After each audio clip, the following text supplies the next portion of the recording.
નમસ્કાર દર્શક મિત્રો, હું છું રૂપલ લોણીચિયા. સંપૂર્ણ ન્યૂઝમાં આપનું સ્વાગત છે. ડીસામાં રવિવારે ભગવાન શ્રીરામની શોભાયાત્રા બપોરે રામજી મંદિરથી નીકળી હતી, જેમાં વિવિધ સો ઝાંખીઓ વેશભૂષા સાથે હજારો ભક્તો જોડાયા હતા. અયોધ્યામાં યોજાનારી પ્રાણ પ્રતિષ્ઠાને લઈ સમગ્ર જિલ્લો શ્રીરામના રંગે રંગાયો છે. ત્યારે ડીસામાં રવિવારે બપોરે 2 વાગે રામજી મંદિરથી મહાઆરતી કરી શોભાયાત્રાને પ્રસ્થાન કરાવ્યું હતું.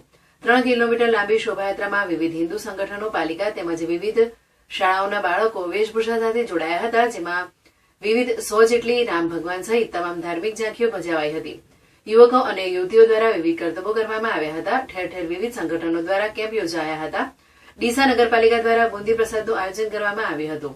શોભાયાત્રામાં પાલિકા પ્રમુખ સંગીતાબેન દવે, ડીસાના ધારાસભ્ય, પૂર્વ ધારાસભ્ય શશિકાંત પંડ્યા, પૂર્વ સાંસદ દિનેશ અનાવાડિયા, મગનભાઈ માળી, બાદરસિંહ વાઘેલા સહિત રાજકીય નેતાઓ અને ધાર્મિક સંસ્થાના આગેવાનો ઉપસ્થિત રહ્યા હતા. ડીવાયએસપી, 1 ડીવાયએસપી, 2 પીઆઈ, 2 પીએસઆઈ અને 100 પોલીસ કોન્સ્ટેબલનો બંદોબસ્ત ગોઠવાયો હતો.